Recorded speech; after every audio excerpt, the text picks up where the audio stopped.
Il existe quelque part dans les brumes du Tennessee un secret que seuls 20 êtres humains ont percé en 40 ans. Une légende moderne née de l'obsession d'un homme pour l'impossible. Une course où l'on ne court pas contre les autres, mais contre la folie elle-même. Et cette histoire commence par une évasion ratée.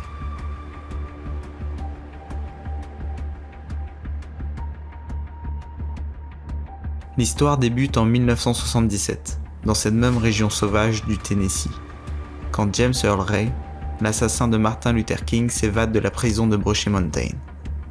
La traque dure 54 heures. Ray, malgré sa détermination et sa préparation, ne parcourt que 12 km dans cette nature impitoyable. 12 km en 54 heures. Les chiens le rattrapent épuisé, désorienté, vaincu par une forêt qui semblait animée d'une volonté propre. Gary Cantrell, surnommé Lazarus Lake ou encore simplement Laz, un coureur local aux allures de prophète barbu, observe cette traque médiatisée avec une ironie mordante. So I'm watching all that on TV. I said, they would never catch me up there. I said in 54 hours I would be 100 miles away. Cette pensée, lancée comme une boutade lors d'une soirée entre amis, va germer pendant des années dans l'esprit tortueux de Laz. Mais voilà le premier secret de la Barclay. Cette histoire d'évasion n'a en réalité pas de lien avec les origines de la course.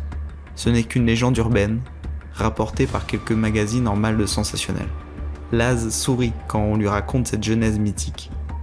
Il aime laisser les gens inventer des histoires, broder des légendes, transformer sa course en folklore. Car la vraie origine de son obsession est bien plus profonde. Voyez-vous, Gary Cantrell n'est pas un organisateur de courses ordinaires. C'est un philosophe de la souffrance, un architecte de l'impossible, un homme qui comprend que la vraie course se déroule dans les abysses de l'âme humaine. En 1986, Laz matérialise son obsession. Il crée la Barclay Marathon, dans le parc d'État de Frozen Head. Mais attention, n'appelez jamais cela un marathon devant lui. Car cette course fait 161 km à travers un terrain si brutal qu'il défie toute logique sportive. 5 boucles de 32 km chacune, avec un dénivelé équivalent à escalader l'Everest 2 fois. Pas de GPS, pas de balisage, juste un livre à chaque point de contrôle où vous devez arracher une page correspondant à votre numéro de dossard. Une chasse au trésor où le trésor, c'est votre propre survie mentale.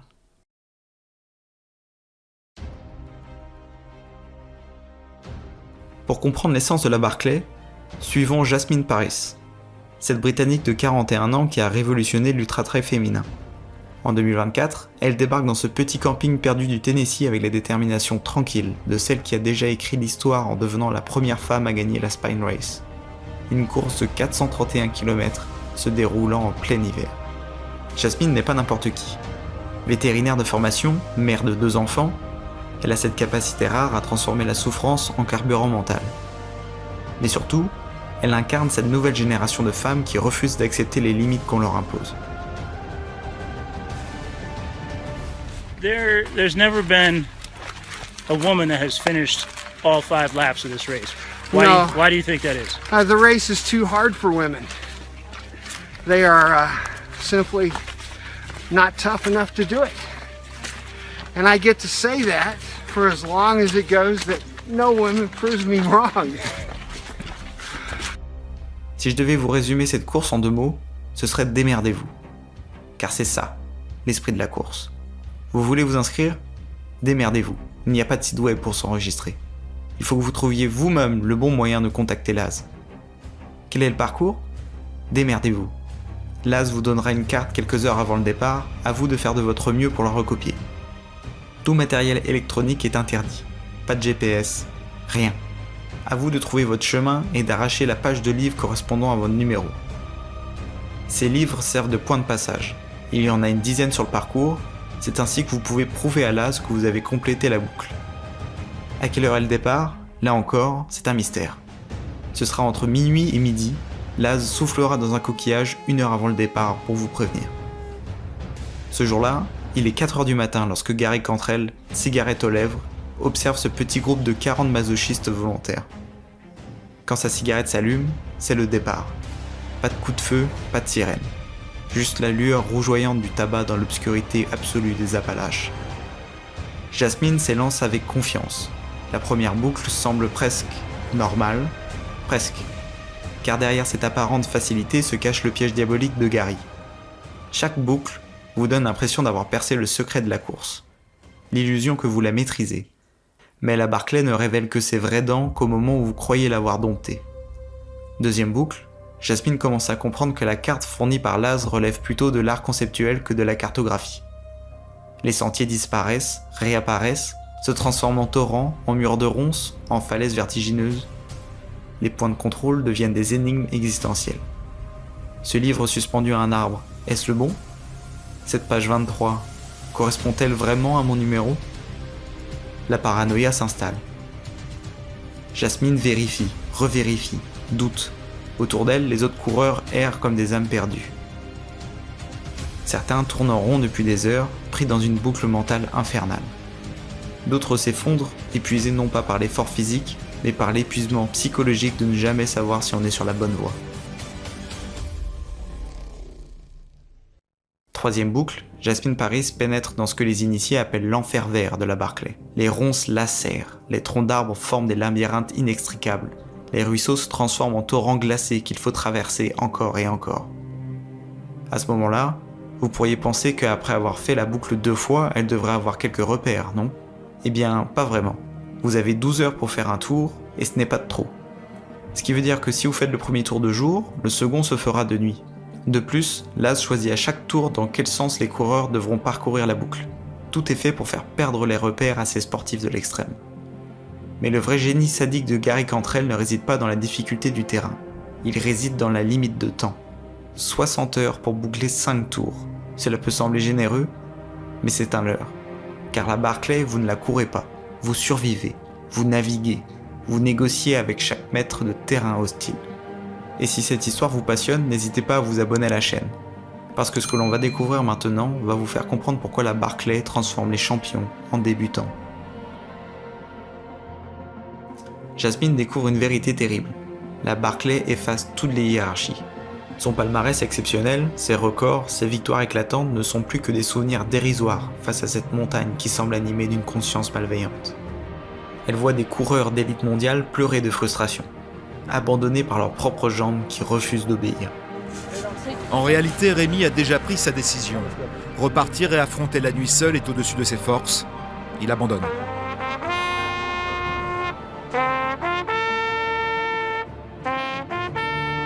À chaque abandon, le clairon résonne. C'est une tradition. Sur les 40 coureurs au départ, la nuit en a éliminé une trentaine. Ils n'ont fait qu'une boucle. La 4e boucle arrive. Jasmine entre dans un état second.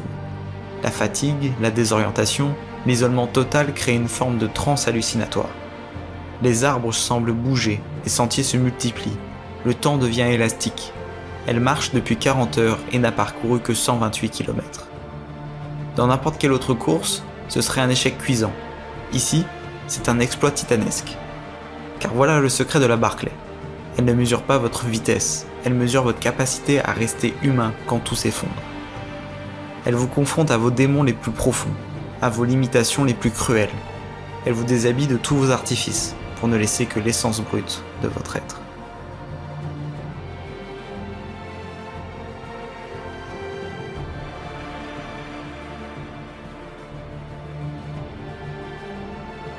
Cinquième et dernière boucle. Jasmine Paris n'est plus la même femme. Quelque chose s'est brisé en elle, mais quelque chose d'autre a émergé.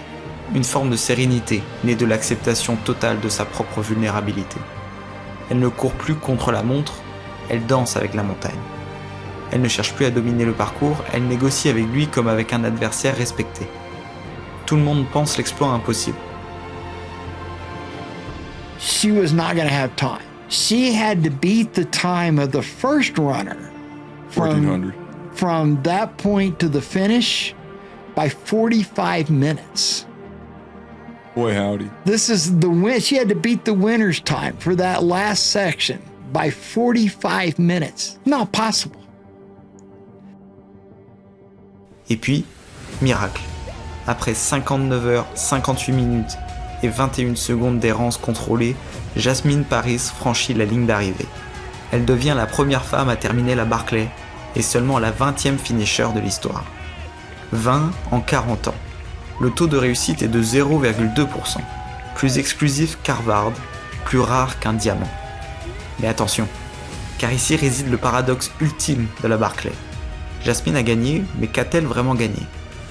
Pas de dotation, pas de médaille, juste une poignée de main de Gary Cantrell et l'inscription de son nom dans un carnet usé.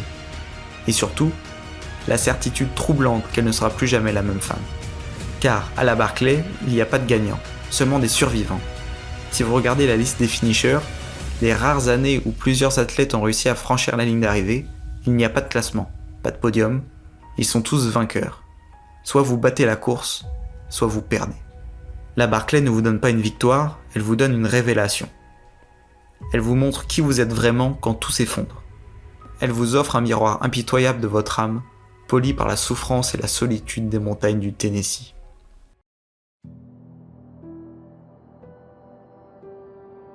Aujourd'hui, la Barclay continue d'exister dans son étrange bulle temporelle.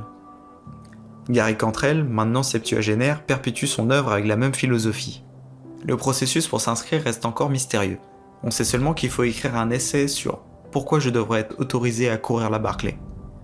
Les frais d'inscription, 1,60$ et une plaque d'immatriculation de votre pays d'origine. Oui, une plaque d'immatriculation. Car au fond, Laz a créé plus qu'une course. Il a créé une métaphore de l'existence humaine. Un laboratoire où viennent s'écraser nos illusions de contrôle, nos certitudes de supériorité technologique, nos prétentions à dompter la nature. Dans ce monde où tout est mesuré, optimisé, digitalisé, la Barclay demeure un îlot d'authenticité brutale. Un endroit où l'on peut encore se perdre, vraiment se perdre, et découvrir que dans cette perte réside peut-être notre plus grande victoire. Alors, la prochaine fois que vous vous plaindrez d'un embouteillage ou d'une connexion Wi-Fi lente, souvenez-vous qu'il existe quelque part dans les brumes du Tennessee un petit groupe d'humains qui choisissent volontairement de s'infliger l'impossible pour le simple plaisir de découvrir qui ils sont vraiment. Et vous, qui seriez-vous dans l'enfer vert de la Barclay?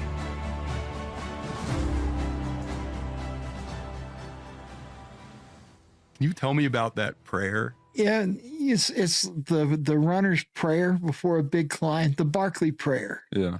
Lord, if you're taking me today, take me before I climb this motherfucker, not after.